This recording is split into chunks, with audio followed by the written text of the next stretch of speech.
Good evening, everybody, and welcome to another edition of the Sports Exchange. Our last one for 2024, but we got some pretty interesting topics to get to. We're going to talk, and the show is titled "NBA's Crazy Money." Hang around, folks. You're going to have a lot to digest with this particular topic.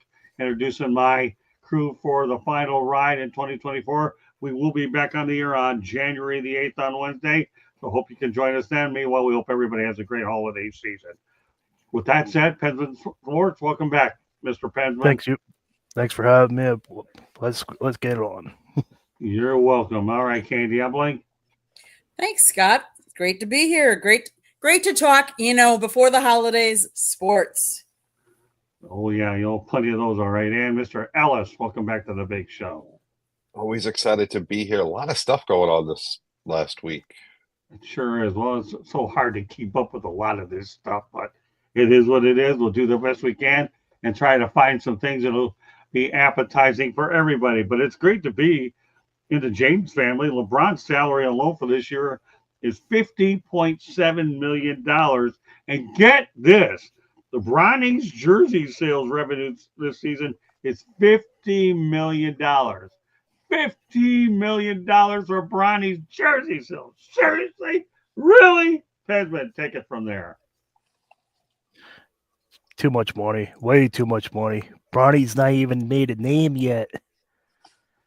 LeBron, I can understand LeBron getting it 15 million, but Bronny, come on. 50 million, brother. 50.7 to be specific. Ronnie, way too much. Way too much. Candy, give me something to work with here. So I'm going to give you another number. Adidas signed Milwaukee Bucks star Damian Lillard to a lifetime contract extension.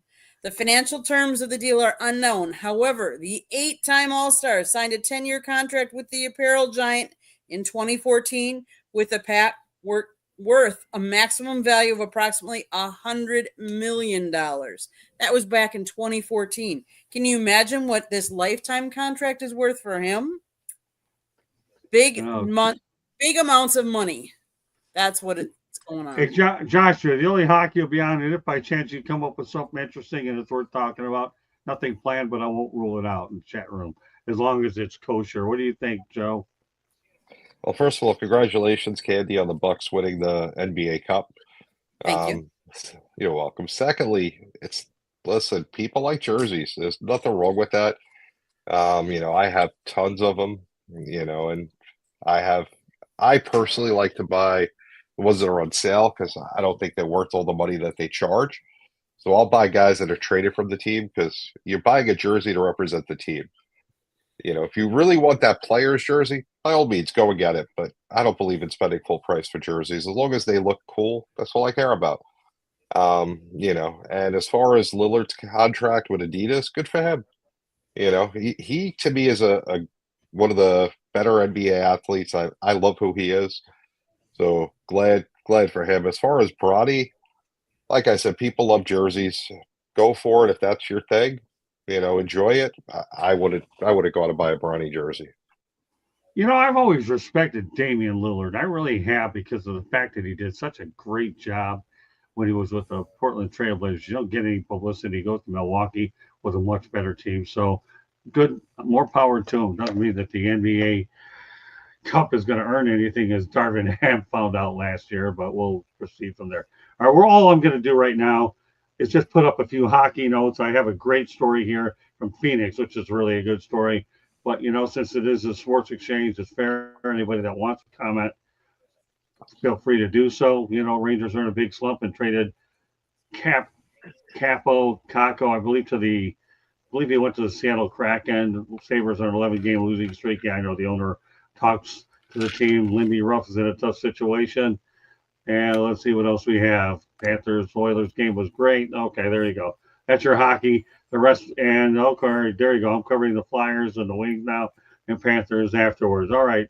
So there we go. We have our pseudo-journalist covering things, Joe. I never mentioned anything about pseudo-journalist in the book, but now you have a new version of it. But since Joshua Dorr likes food topics, this one's right up his alley, okay? And this is a great gesture by Phoenix Suns owner Matt Ishbia. Get this.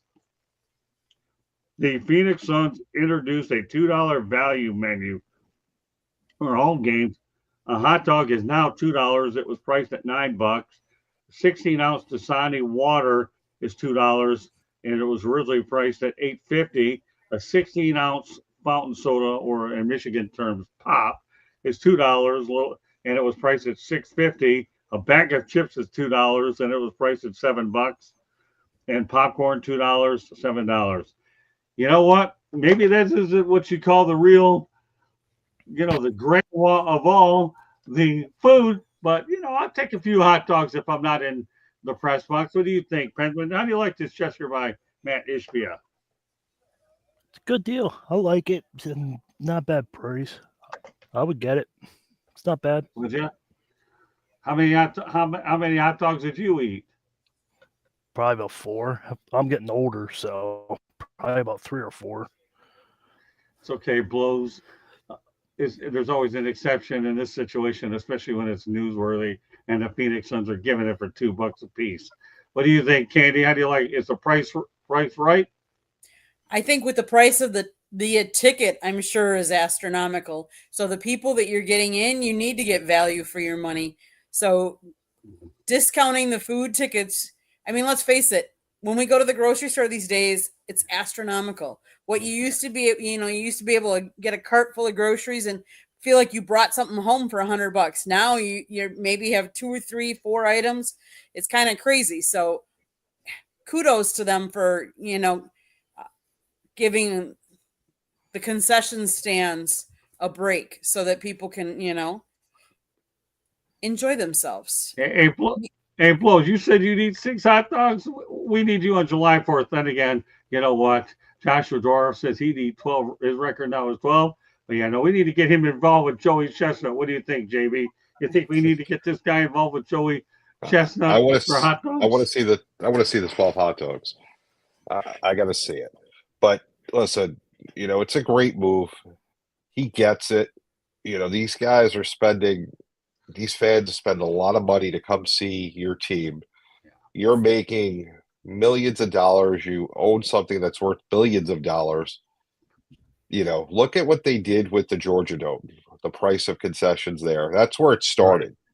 They saw that they were actually still making tons of money by having reasonable concession prices. And for whatever reason, the owner in Phoenix saw this and he took this move today. And I have a lot of respect for him for doing it because, it's easy to keep the price high. You can charge $7, $8. You can't go outside and come back in, run to McDonald's and get a value meal or, Taco Bell. Once you're in the arena, you're in the arena. So Right. you basically have the right to charge whatever you want because you can't get anything anywhere else. But Right. he did what was fair to the fans. I hope the fans are appreciative of it because he didn't need to. Right. Like I said, he has exclusivity when you're in that building, Right. but yet he still did this. So to me, that says a lot about who he is as a person. And I guarantee you that's still all profit within the $2. He's still making a profit on everything he sells because no hot dog when you're buying in the bulk that he's buying costs $2. No soda costs $2. No popcorn costs $2. So it's all profit. So still good for him, though. He just cut down on the amount he's going to make. But I guarantee you he'll make a lot more with publicity and goodwill with the fans. Well, sure, me well with publicity. He's got me talking about it, right? I'm talking about it. Yep. So is everybody around the country. Seriously, right? Everybody talking about it. Let alone with the fact that talk about cutting the prices on the food so they can buy souvenirs. Yes, they do sell those at arenas too. So souvenirs, people. Spend your money there. Go out there and eat all the dogs you want. Too bad they don't have refills. Of course, nobody would give them refills. So that's okay. I like what Matt did. More power to him. All right, Joe Ellis wrote a story on this guy, and I've been chomping at the bit to get it on. I'm glad Joe's on tonight. Is Russell Westbrook of the Denver Nuggets an appreciated basketball player? What do you remember writing about this, Joe, when you talked about Russell? There's a lot of bad press about Russell Westbrook. How he's a selfish player. Right. He's only in it for the stats. And I look at it completely different. He's a guy that can do everything. He's averaged a triple double in a couple of seasons. He, has how many triple doubles, and how many in a row at one point. The guy just plays with heart. He wants to compete, and for whatever reason, people just, you know, think he's selfish. He's all about stats. And, I look at it the other way. He just plays with heart. I want a guy that's hustling and wants to do things and wants to make plays. Okay. Excellent. What do you think, Candy, about Mr. Westbrook? He gets a bad rap, but he reminds me of a scrapper. Like he's always out there working, whatever he needs to do to try and get the job done, I guess. Let's face it, the NBA, most of them, I love Scott's term when he talks about the NBA as the National Drama League. And so there are so many other people, any of the guys in there that are drama and want attention. And I'm not saying that Russell doesn't, but he comes in, does, works hard every single game. He's gone from one team to another team. Maybe he hasn't gotten the respect that he deserves. But he's a hard worker. And at the end of the day, that's what he signed up for, Ben? Russell Westbrook was awesome at the Oklahoma City Thunder. JB, it was 4 in a row that I know of on top of my head because I remember him doing a whole bunch of stats with Kevin Durant with him in Oklahoma City. But when he got traded, he was by himself, so he didn't have Durant to be his big brother or little brother. So I can see where he's going with the stats because he's used to that with Durant. So it's what Candy said. He's a scrap player now. So he's changed. He's changed a lot since he got traded. I just wish he Well, would. you know what? You know what I'm talking about, Scott, when he was with Oklahoma City?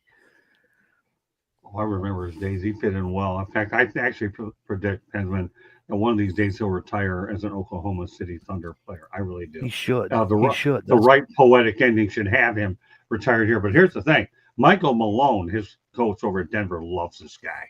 He really does. It's always great when a coach loves you, believes in you, and will leave you alone. I don't think he's had a lot of coaches that have loved him, believed him, and left him alone. And this Russell Westbrook could play in the 80s and 90s. He's that kind of a player. Candy summed it up best. He is a scrapper. And today's NBA, the reason why the ratings are so bad and the hack that you have to have an NBA Cup is you don't have enough hard-nosed play and you have to deal with too much load management. This guy doesn't load management. He's called old school, hard school basketball. The NBA needs more players like Russell Westbrook. That's why, JB, when you went out there and wrote this story, I read it. I said, we're going to make this a topic because it was that good. And it's everything the NBA lacks. It really is. I mean, Michael Malone, it's just a shame that he is going to get the bad rap. But Russell Westbrook, you're very much appreciated by a lot of people. And I hope you just continue to play hard and get the most out of your NBA career. Because here's what's going to happen. Down the road, when his playing days are over, this guy is coach material. He really, really is. All right, Katie, go on to a station break. You're listening to the South Florida Tribune YouTube channel. If you see the red subscribe button, please hit it, like us, share us with all your friends and family. Monday nights we talk baseball. Tuesday nights we talk football. Wednesday and Thursday nights you never know what we're going to be talking about. But we also published a book late last year called Lessons from the Microphone, Tuning into the Enduring Wisdom of Visionary Leaders. It is written by our host, Scott, the Motor City Madmouth Morganroth. Talks about his 40-plus years in the media business and how it has changed and evolved. It is available on Amazon, Barnes & Noble, Kindle, Google, and Apple Books. Get your copy today. Get a copy for a friend. Any young person that's aspiring to get into the media business, it's a great read for them. Plus, if you like sports, he's got all kinds of sports people and topics in there. Go get your copy today. The other thing is there's a link on our website, www.southfloridatribune.com, where there's also a link to our merchandise store and a plethora of great writers, including Scott and JB. And I dabble in some pictures, so there might be a picture or two up on the website as well. If you want to advertise on any of our shows or sponsor a show, you can call Scott 954-304-4941. If you'd like to be a guest on a show or have topic ideas, you can always email us at southfloridatribune@gmail.com. Back to you, Scott. Thank you, Candy. All right. Now that we've had our fair share of basketball, let's go on to football. How will Michael Vick do as head coach of the Norfolk State Spartans? All right, and we're going to lead off with you. I don't know. I can't honestly see him as a coach. I can see him as a quarterback coach, but as a head coach, it's gonna be interesting. I think he's trying to be like Deion Sanders, but Deion Sanders had a mentor. I don't think Michael Vick. We'll see. It's gonna be interesting. I want him. If he was gonna be a coach, I want to see him coach the Falcons because that's where he got his first coaching. So we'll see how it goes. Interesting, Joe. Listen, being a head coach is all about knowing how to delegate and having the right people around you. Anybody can coach, but if you don't have the right people around you, you're not going to be able to oversee everything that you have to in a football program without having the right assistants and the right staff. So how Michael Vick will do is unknown at this point because we don't know who his staff is going to be. Right. Once we find out what the staff is, I mean, he has the capabilities. He was a great player in the NFL. He knows the game. Obviously, I think he'd be much better coaching offensive stuff since he was a quarterback. But who knows? Maybe he, from doing that, learned enough about defense that he feels confident that he could bring something to the defensive game as well.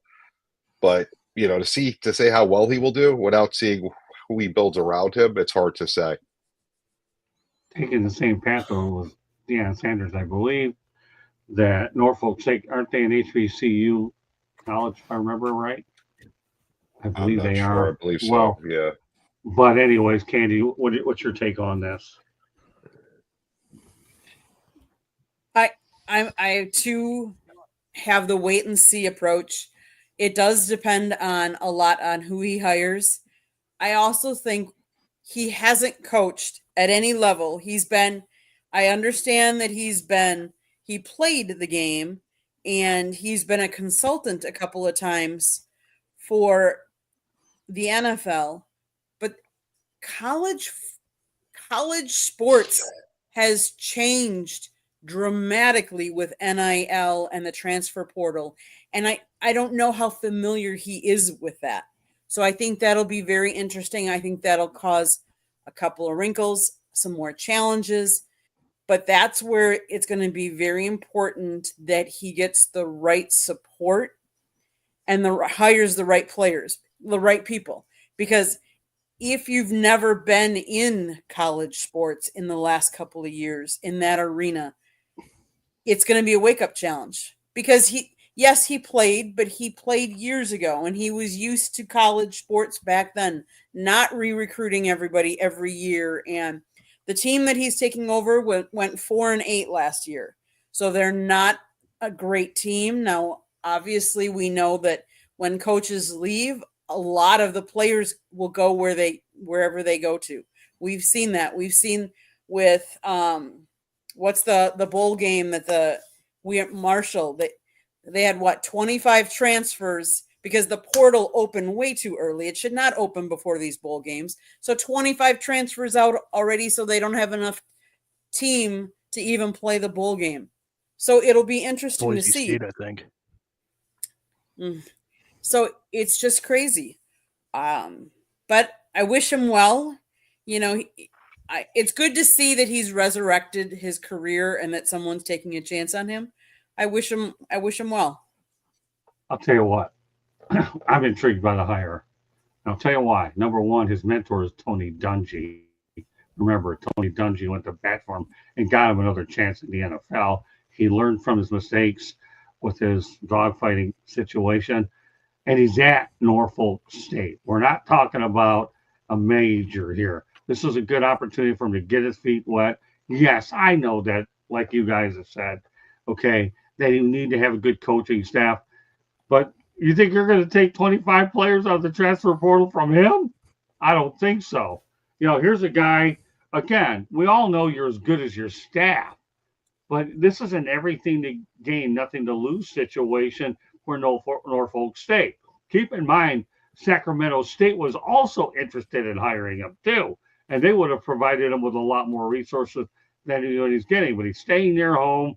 I think you've got everything to gain, nothing to lose by this hire. There's name recognition. He's known in that area. If he could keep a lot of the better local prospects in town, that would be a good place to start. Norfolk State, you're talking about the metropolitan Washington area that encompasses Virginia and Washington, D.C. There's no reason why you can't find a lot of good players out of there. Go ahead, Penman. Andy Reid is the one that gave him the chance. He's the one that got him out of jail and brought him to Philadelphia and resurrected his career. I don't like the Eagles. If you guys follow my channel, you know I don't like the Eagles, but Andy Reid is the one that salvaged him. If I was him, I would get one of Andy Reid's coaching staff, bring him down, and make Michael Vick an offensive coordinator first, just to see how he does and get his feet wet. Then, if he wants a head coach position, then give him a head coach position. But start him an offensive coordinator since he was a quarterback. Well, it's a good point. But again, I'll go back to say it's an everything to gain, nothing lose situation for Norfolk State. But I'm glad that you said that Andy Reid brought him in with Philadelphia, so you had a really quality individual. If you can't find two more credible people than you have with Tony Dungy and Andy Reid, then help me out. They're both Super Bowl winning coaches, they really are. And I've always been a firm believer, if you're a player, even if you haven't had big coaching experience, as long as you're around people, that's all that matters. Hi, Troy. How are you? Thanks for tuning in tonight. What's going on, Troy? So, again, when you got Tony Dungy and Andy Reid in your corner, you're not doing too bad. Michael Vick is an unknown. This is the right place for him. It really is. I'll just be curious to see what kind of players he can come out of with that Washington, D.C., Virginia area. Recruit locally. Let's face the reality, if he's any good, he's not going to be there more than 2-3 years anyway. Somebody else will want to move him up. But it's a good place to start. Once upon a time, Jim Harbaugh wasn't known either. And what did he do? Take the job at the University of San Diego. And I said the University of San Diego. And we all know where Jim Harbaugh went. Thanks, Troy. Virginia is a hotbed for talent. There you go. Thanks for making my point. So if Jim Harbaugh starts off at the University of San Diego, ultimately goes to Stanford, Michigan, and of course he's on his second NFL gig with, he started with San Francisco, now with the Chargers. Anybody heard of the University of San Diego? All I ever knew was San Diego State, not University of San Diego. Right. Take it from there. I wish him well.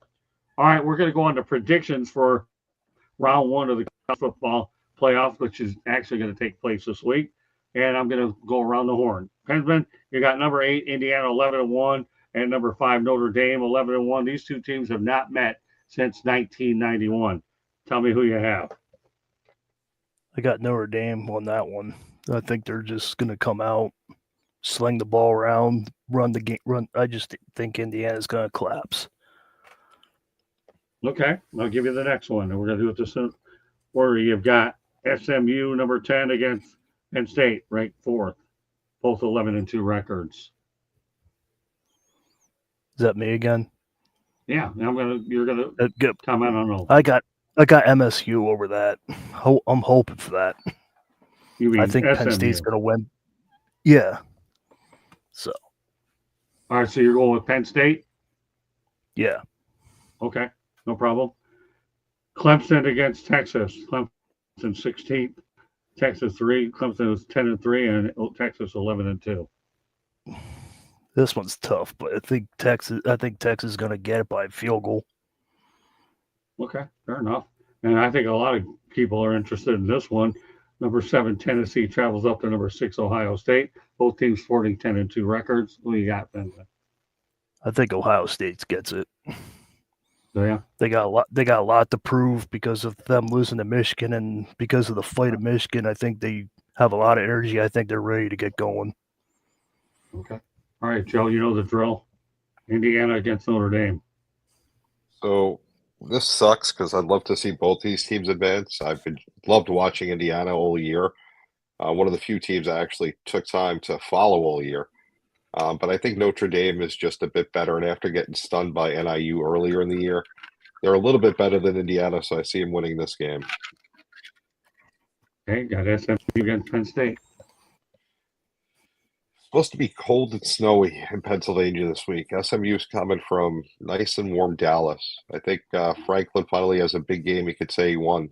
And not that SMU's a bad team, but hard for warm weather teams to travel into bitter cold weather and win football games when it matters. Okay, Clemson, Texas. I think Texas has more talent and is built better than Clemson right now. Okay. And last but not least, we got Tennessee, Ohio State. This hopefully should be a great game. I love the way Tennessee's rebuilt their program after being irrelevant for so many years. I hope they send Ryan Day and the Ohio State University home for the winter, and they could think about what they could do next year, because I don't like Ohio State, never did, and I always like Tennessee. So, Candy, you're up next. You know I'll go over the game. Indiana, Notre Dame. Indiana, Notre Dame. This one intrigues me because these two have not played each other for a very long time. Indiana's going to go into Notre Dame. Obviously, none of those players have gone into such an iconic place to play. I'm going to go with the upset. I'd like to see Indiana do well, so I'm going to go with Indiana. Okay, I don't know. I'm going to say I'm a Big Ten girl. I'm going to say Penn State's going to. Well, let me go over the games individually, Candy. Okay. Well, Penn State against SMU is the next yeah, game. Yeah, that's next. Okay, go ahead. So I was going to say, I believe Penn State, although I think SMU will give them a game. I think they showed their hand that they can play with anybody. So, but I think Penn State will take it to them at home. I think that gives them the edge. Whereas when I was saying Indiana, Notre Dame, because they are so close, there's not going to be as much of an edge of just the home field advantage in that game. Well, just a little FYI out there. Candy, by the way, was born in Indiana, even though she's a Wisconsin girl.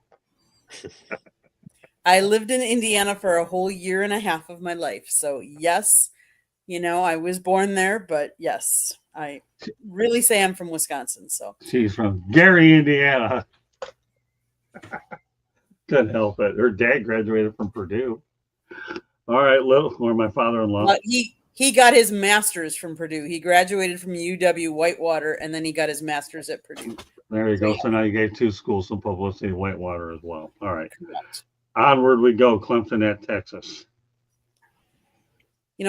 Clemson is on this ride, and somehow they always come to an occasion when they're especially playing in the playoffs. We saw how they took it, in the championship game, but I think Texas is their team, and I think Texas is going to take it at home. Last but not least, you got Tennessee and Ohio State. Joe, it pains me to say this because I am definitely not an Ohio State fan, but I think Ohio State's going to take it this one. As much as I may not want that to happen, you asked who I think is going to win, and there's a difference between who I want to win and who I think will win. Okay. All right, let me get mine.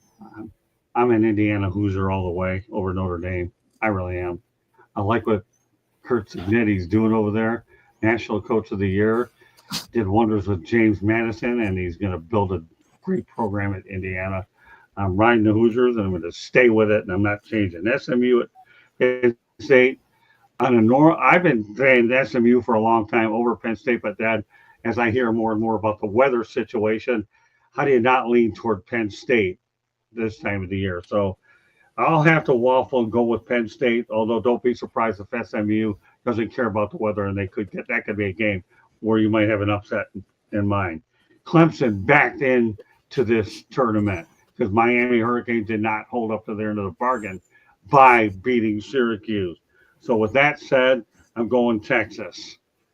Last but not least, you have Tennessee at Ohio State. Got to go with the Buckeyes. Ryan Day's coaching for his job. He really, really is. So if he can eliminate some of that bad taste, he can do it. But I'd love to see Tennessee beat Ohio State. I probably would. Don't be surprised to see these two meet more often in the future because they are so close and the territory is what it is. In fact, don't be surprised to see Indiana and Notre Dame schedule more games in the future as well. But I'll go with Ohio State. Next, onward we go. NFL game that you're looking forward to, Pennsylvania. Well, it's not college, but I'm looking forward to the Steelers and Ravens game on Saturday night at 4:30. So that's what I'm looking forward to.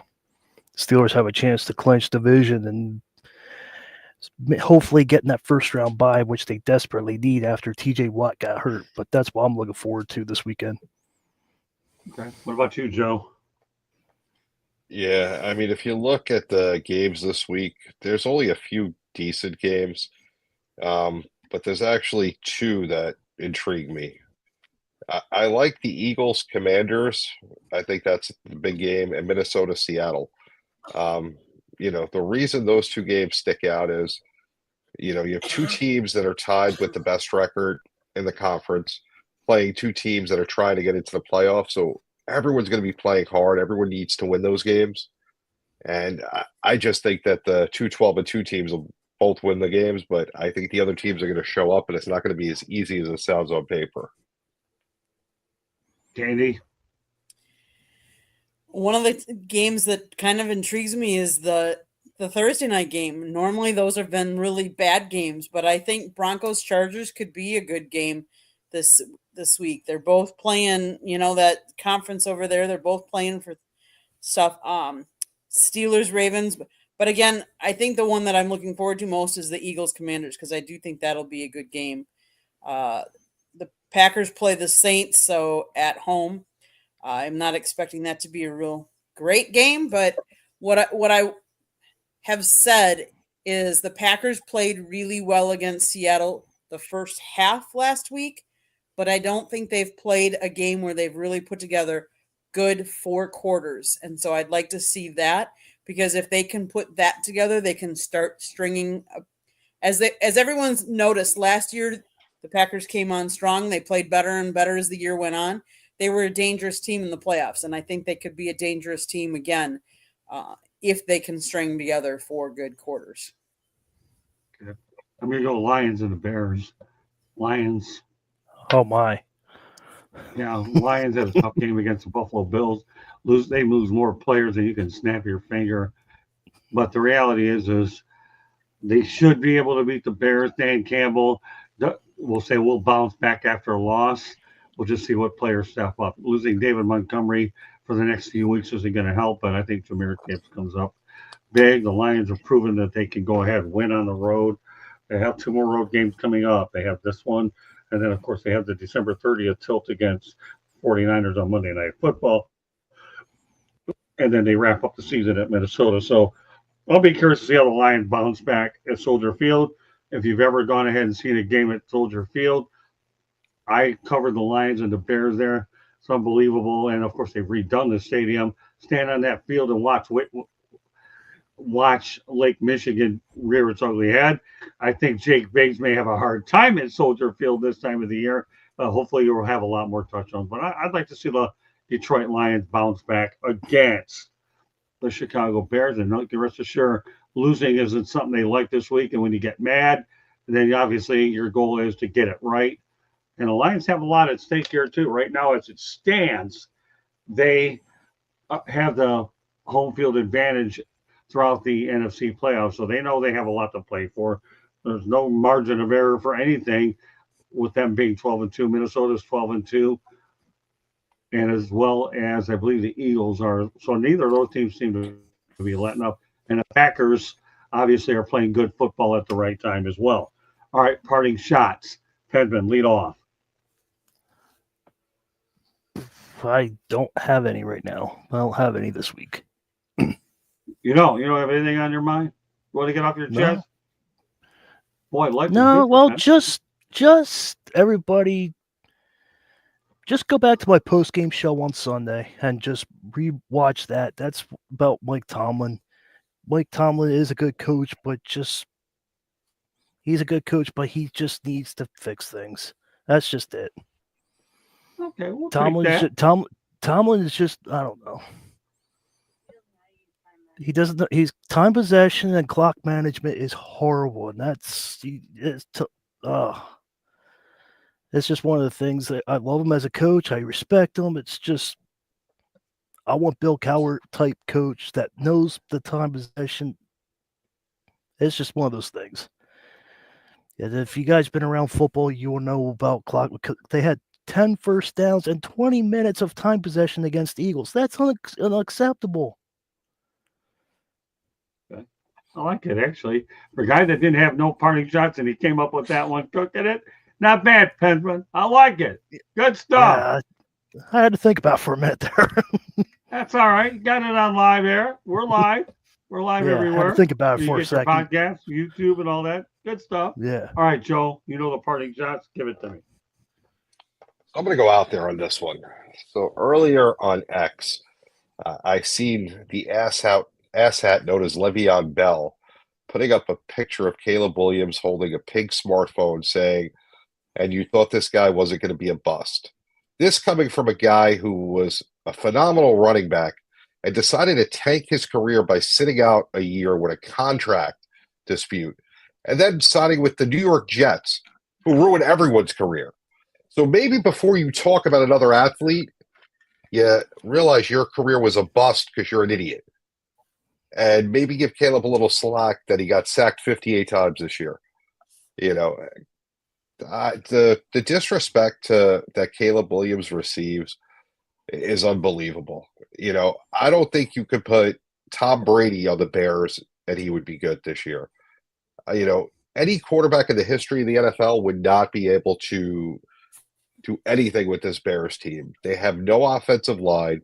Their previous coach, Eberflus, was horrible. You know, the Thomas Brown doesn't look like he knows what to do as being a head coach. You know, the situation's ugly.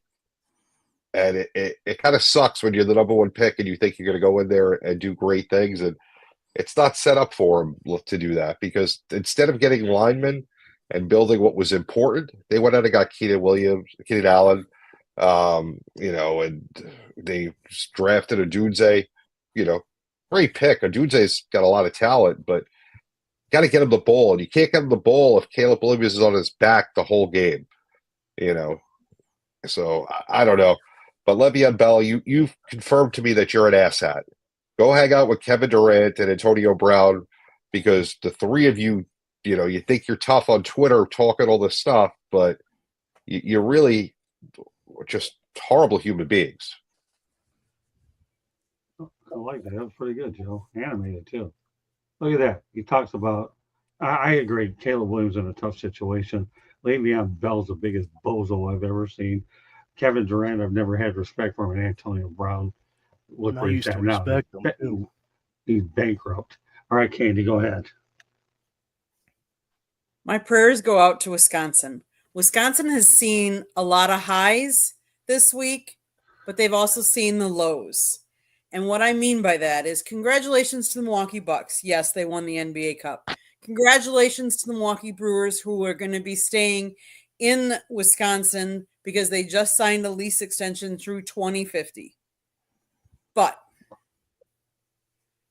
we are reminded, and I don't know if any of you heard, but on Monday there was a school shooting in Madison, the state capital in Wisconsin, where a 15-year-old girl killed a teacher and another teen, and then herself, and then there's other injuries, and some of those injuries could be serious and life-threatening as well.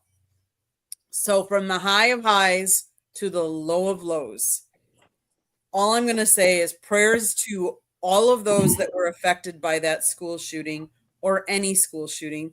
There is no place that should have to deal with that. From her parents to the parents of the deceased to any friends to any people that witnessed that. I can't imagine going through that, especially this time of year. So prayers go to all of them and anybody that's been affected by unsenseless, tragic taking of lives. I don't have a parting shot. I have a congratulations instead. It's a Kenny Albert who tonight called his 500th NHL nationally televised game in Detroit as the Detroit Red Wings defeated, and I repeat, defeated the Philadelphia Flyers 6-4. I saw Kenny again over the National Sports Media Association, and we traded books. This is his book, A Mike for All Seasons. I gave him, and we exchanged my book for his, and he was nice enough to come on the Motor City Mad Mouth show earlier this year or later this year. I am so grateful that Kenny and I have maintained a good friendship throughout the years, and Kenny truly is a class act in every sense of the word. And to see him tonight on our last show of 2024, to me, is just incredible. Calling the Wings and the Flyers, who once upon a time played in for the Stanley Cup, and the Red Wings came away with the 4-0 sweep. So, Kenny Albert, what can I say? You're a man of your word. You came on my show and promoted your book. We exchanged books. More importantly, you're a great broadcaster that can do everything.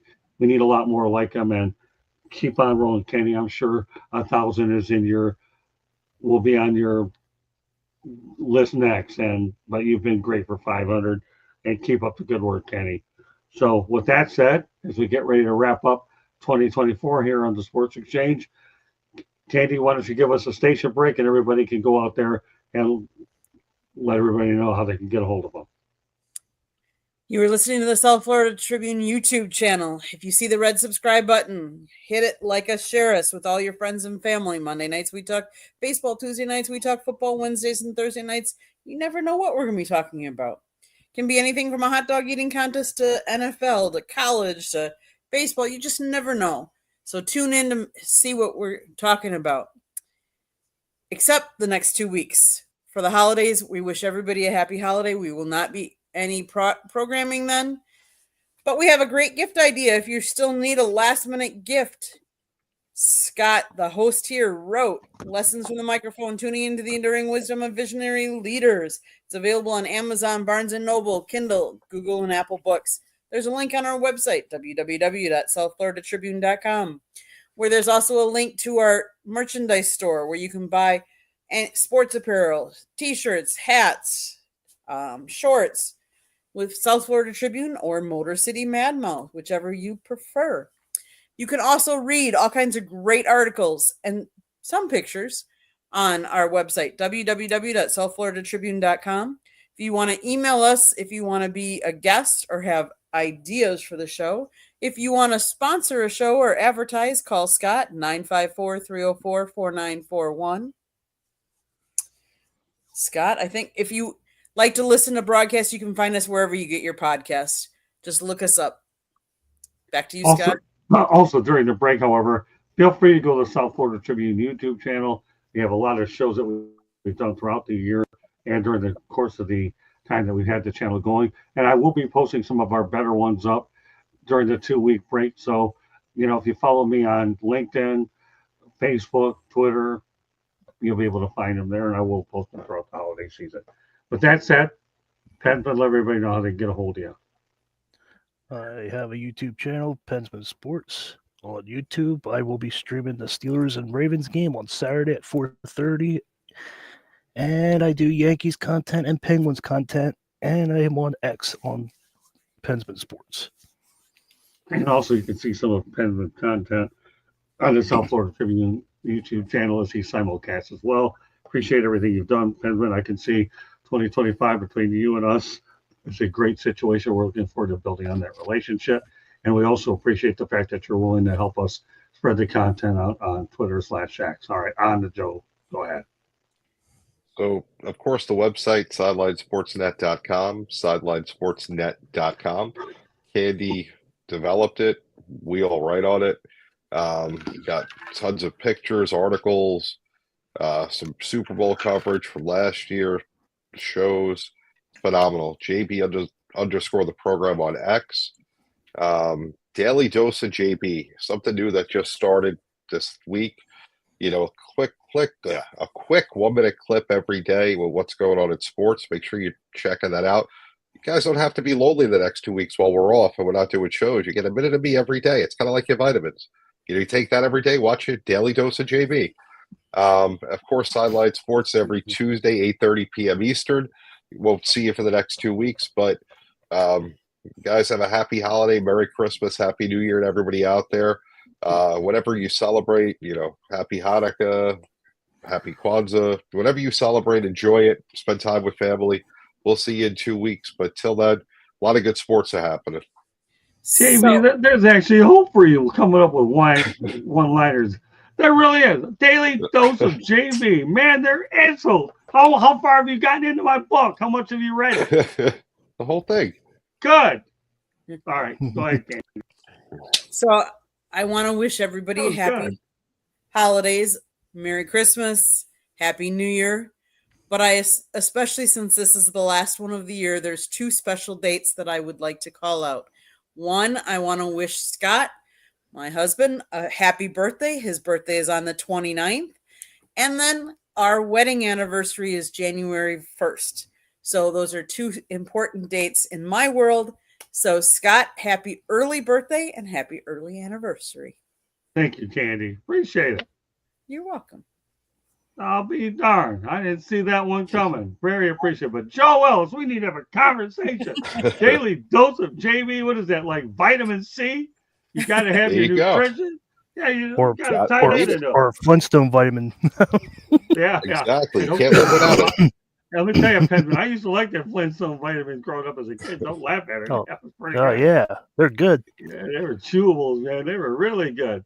Now, if you ever have a bad cough, you go to Robitussin, and they got those capsules there. I was so desperate, Candy went out and found them, and they helped a little bit. But I'm not here to give you medical advice. They don't pay me the big money to give you medical advice, or you'd be long gone in the eyes of Ernie Harwell if I ever gave you medical advice. Please don't forget that. So meanwhile, a great run. This is a crew you're going to see every Wednesday night. Once in a while, we'll have other people come in. We got the Pensman, who's obviously a new kid on the block with the Sports Exchange, plus the fact that he appears on Fire Up with Candy in the Country Club, right? And JB, well, we're just inseparable. What else can I tell you about him? We're just brothers from another mother. So, and Candy, you're the best. What else can I say? So, on behalf of Pensman Sports, JB Ellis, Candy Ebeling, and of course, for our Jewish people as well, happy Hanukkah as well. We want to thank everybody for joining us here on the Sports Exchange. We look forward to a bigger and better year in 2025. God bless and enjoy all the time with your family and all the memories that you create. Morris Headline Lives, we have to make the most of the one that we have. So I have to go out there and get that one-liner in as we close out the show tonight. Tomorrow on the network, we're going to have the Sports Exchange. We're looking to have our hockey guy, Rod Peterson, and George Eichhorn on, and Katie has Fire Up with Pensman as well. So on behalf of Pensman, JB, Candy, my name is Scott Morgan, North Florida City Madmo. Thank you for joining us. See you next year. Happy holidays, everybody. Bye now. Bye now.